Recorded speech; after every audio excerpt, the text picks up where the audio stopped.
Hello my dear student, स्वागत है आप सबका SR91 के इस यूट्यूब चैनल पर। तो आज हम लोग दोस्तों जो ऑल कंपटीशन एग्ज़ाम का जो जीके जीएस होता है वो आज हम लोग पढ़ेंगे।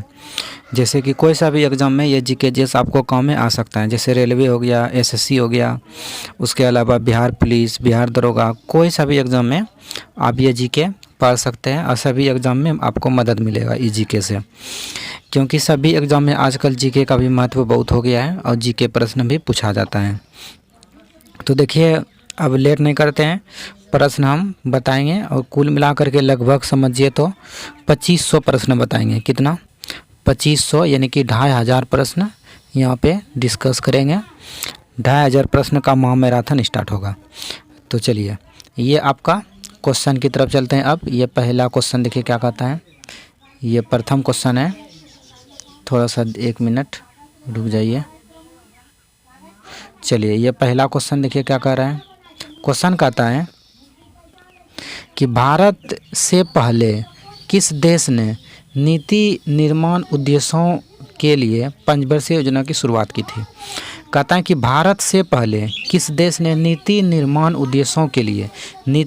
के उद्देश्यों के लिए पंचवर्षीय योजना की शुरुआत की थी। तो भारत से भी पहले पंचवर्षीय योजना की शुरुआत की थी नीति निर्माण उद्देश्यों के लिए। तो वो क्या था? सोवियत संघ ने। किसने? सोवियत संघ ने किया था। चलिए नेक्स्ट क्वेश्चन की तरफ चलते हैं। अब क्वेश्चन नंबर सेकेंड क्या कहता है। दूसरा नंबर क्वेश्चन है,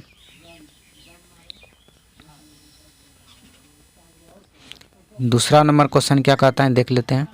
सेकेंड नंबर क्वेश्चन कहता है कि उस्ताद उल्ला रखा है। उस्ताद उल्ला रखा, साबिर खां और पंडित किशन महाराज और पंडित ज्ञान प्रकाश का किस वाद्य यंत्र से संबंध है। यानी कि उस्ताद उल्ला खां हो गया, साबिर खां हो गया, पंडित किशन महाराज हो गया, पंडित ज्ञान प्रकाश घोष का किस वाद्य यंत्र से संबंध है, यानी किस वाद्य यंत्र से यह संबंधित है। तो इसका संबंध जो है तबला वादक से है। किससे है? तबला वादक से संबंधित है। आप देख सकते हैं तबला वादक आंसर होगा। चलिए नेक्स्ट क्वेश्चन क्या कहता है।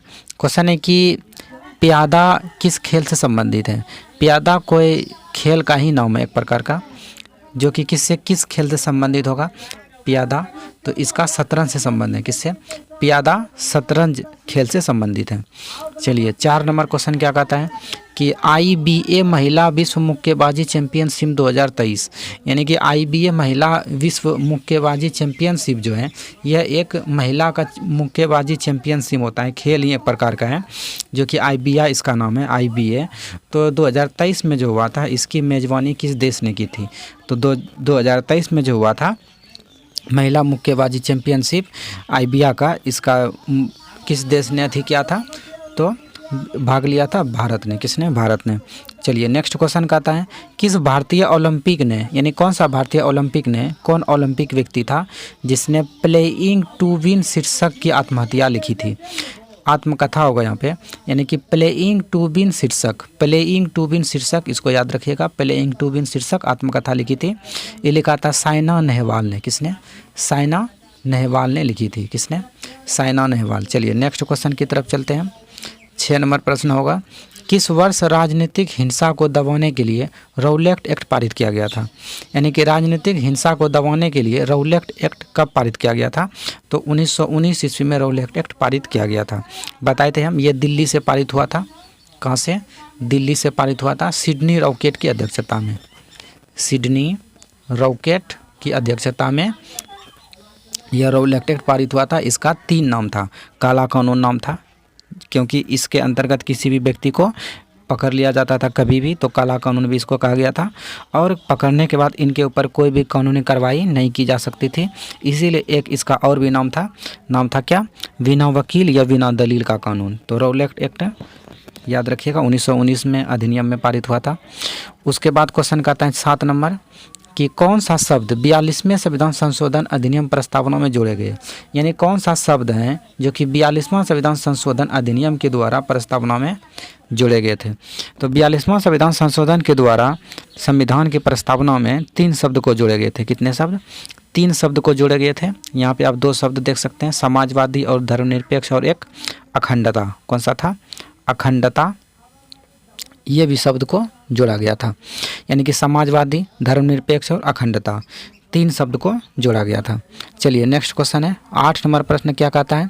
सफल शिकार क्रियाकलाप का जश्न मनाने के लिए, यानी सफल शिकार क्रियाकलाप का जश्न मनाने के लिए सिद्धि धमाल, आप देख सकते हैं सिद्धि धमाल किस राज्य में नृत्य के रूप में किया गया था?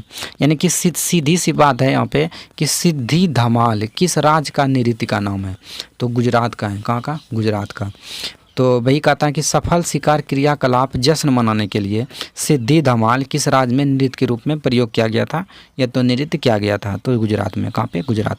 चलिए नेक्स्ट क्वेश्चन है कि डॉट डॉट डॉट आयु वर्ग के बच्चों को, यानी कि किस आयु वर्ग के बच्चों को शैक्षिक अवसर प्रदान करने का माता पिता का मौलिक अधिकार है?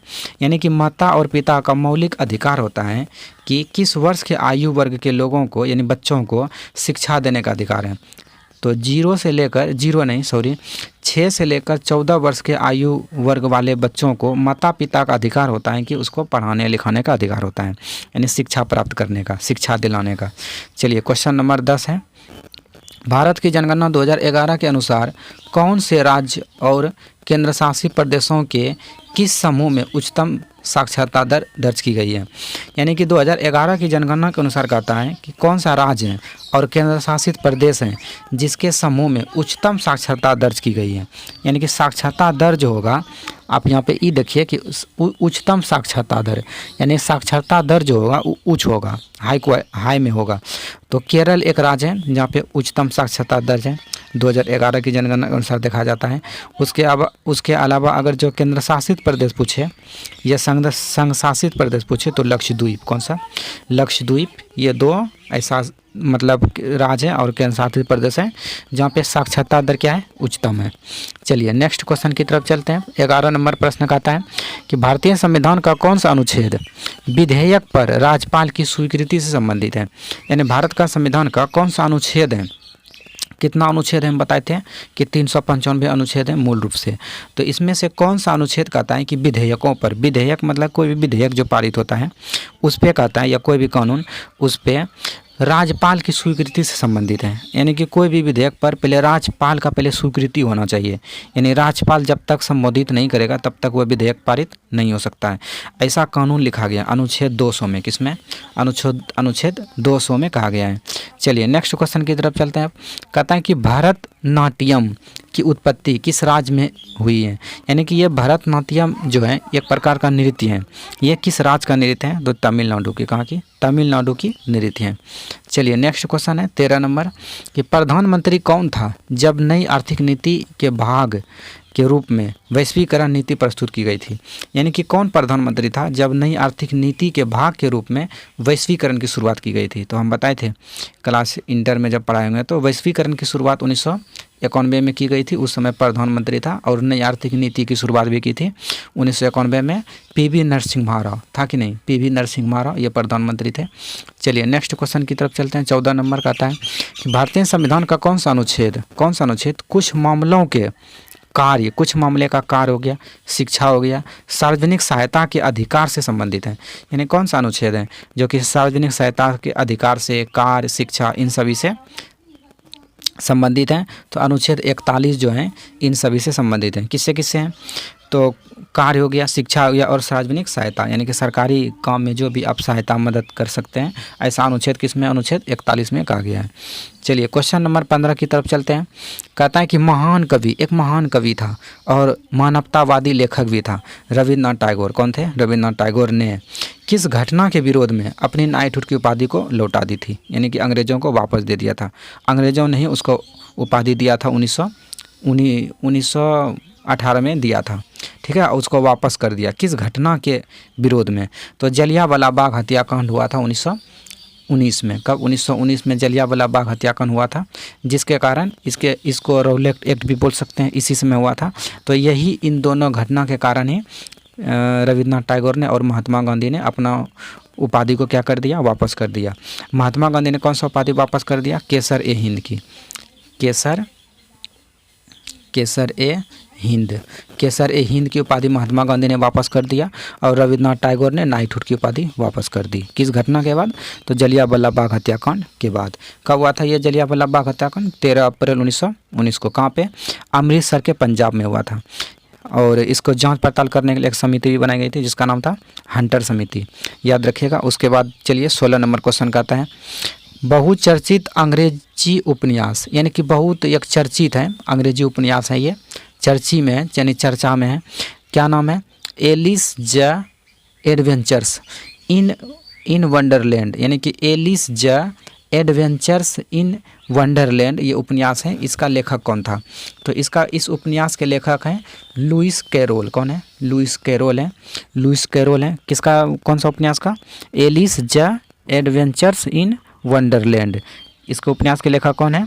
Lewis Carroll. चलिए 16 नंबर क्वेश्चन कंप्लीट हो गया। अब क्वेश्चन नंबर 17 होगा। चलिए 17 नंबर प्रश्न देखिए क्या कर रहा है। 17 नंबर यहाँ पे है 17। चलिए क्वेश्चन है कि मगध साम्राज्य पर शासन करने वाले प्रथम राजवंश का नाम क्या था? यानी कि मगध साम्राज्य पर सबसे पहले शासन करने वाला राजवंश का नाम क्या था? तो मगध पर सबसे पहले शासन जो करता था वो करता था हर्यक वंश ने। किसने? हर्यक वंश के संस्थापक थे बिंबिसार। कौन थे? बिंबिसार जो था, बिंबिसार ये हर्यक वंश के संस्थापक थे, आप याद रखिएगा।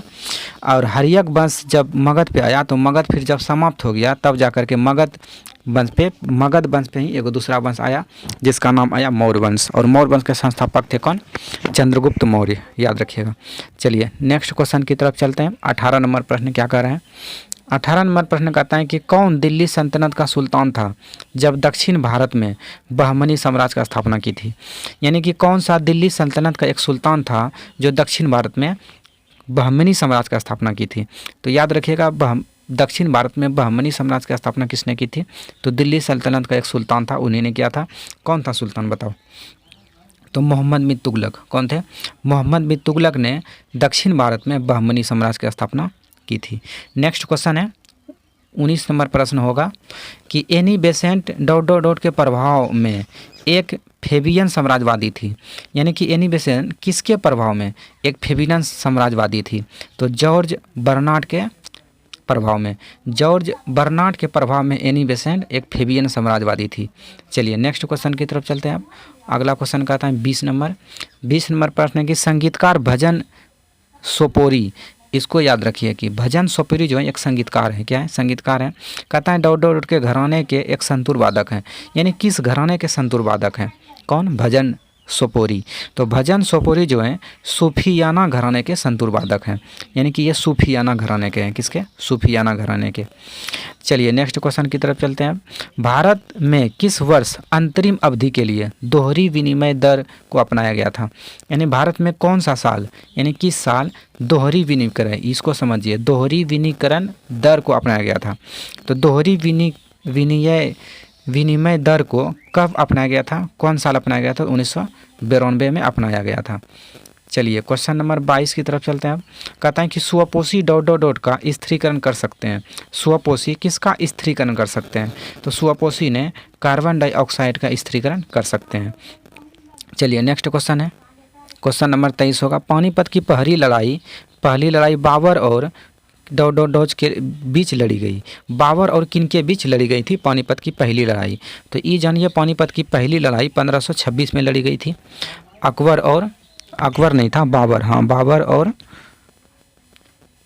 और कौन था? इब्राहिम लोदी। कौन था? इब्राहिम लोदी, आप याद रख लीजिएगा। बाबर और इब्राहिम लोदी के बीच पानीपत की पहली लड़ाई लड़ी गई थी 1526 ईस्वी में। तो यहाँ पे आंसर इब्राहिम लोदी हो जाएगा। और उसके बाद पानीपत की दूसरी लड़ाई कब लड़ी गई? तो 1556 में दूसरी लड़ाई लड़ी गई थी अकबर और... दूसरी लड़ाई किसके बीच? अकबर का सेनापति था और अकबर के साथ और कौन था लड़ने वाले? हेमू। अकबर और हेमू, यानी कि अकबर का सेनापति और दूसरे साइड से कौन थे? हेमू के बीच पानीपत की दूसरी लड़ाई लड़ी गई थी। जीत हुई किसकी? अकबर की। ठीक है। और तीसरी पानीपत का युद्ध कब हुआ? तीसरा पानीपत का युद्ध हुआ था 1761 में। कब हुआ था? 1761 में, ये भी याद रखिएगा। उसके अलावा प्रथम पानीपत के युद्ध में किसका जीत हुआ? तो पानीपत में जीत हुआ इब्राहिम लोदी का। किसका? इब्राहिम लोदी का जीत नहीं हुआ था, इब्राहिम लोदी का क्या हुआ था? हार हुआ था। इब्राहिम लोदी का हार हुआ जिसके कारण और बाबर का जीत हुआ। बाबर का जीत हुआ तब जाकर के बाबर ने दिल्ली सल्तनत को समाप्त करके मुगल वंश स्थापित किया। क्या था नहीं? मुगल वंश। तो मुगल वंश के पहले शासक कौन थे? बाबर थे। मुगल वंश का स्थापना कब हुआ था? 1526 में। बाबर ने क्या था? इब्राहिम लोदी को पराजित करके। चलिए आपको समझ में आ गया होगा पूरा कहानी। नेक्स्ट क्वेश्चन है 24 नंबर कि 2 फीफा फुटबॉल विश्व कपों के बीच ... का अंतराल होता है। यानी कि 2 फीफा विश्व कप जो होता है उनके बीच का अंतराल कितना साल का होता है? तो 4 वर्ष का अंतराल होता है। 2 फीफा विश्व कप जो होता है उसका अंतराल 4 वर्ष का होता है। यानी कि 2 फीफा कप जो होता है, जो फीफा विश्व कप जो आयोजित किया जाता है वो 4 साल पे किया जाता है। कितने साल पे? 4 साल पे। नेक्स्ट क्वेश्चन है भारत की जनगणना 2011 के अनुसार किस धर्म की साक्षरता दर सर्वाधिक दर्ज की गई है? यानी कि 2011 की जनगणना के अनुसार कौन सा धर्म का साक्षरता दर यानी शिक्षा जो दर है यानी कि साक्षरता दर पढ़ाई लिखाई में वो सर्वाधिक है, अधिक है? तो जैन धर्म का साक्षरता दर सबसे अधिक है 2011 की जनगणना के अनुसार देखा जाता है। तो दोस्तों आज हम लोग 25 क्वेश्चन पढ़े। प्रत्येक क्लास में 25 क्वेश्चन ही बहुत हो जाता है पढ़ने के लिए, आपको याद भी करना होगा, इसलिए आज के लिए यहाँ तक रहने देते हैं। जय हिंद, जय भारत। अब नेक्स्ट अगले दिन फिर से 25 क्वेश्चन पढ़ेंगे।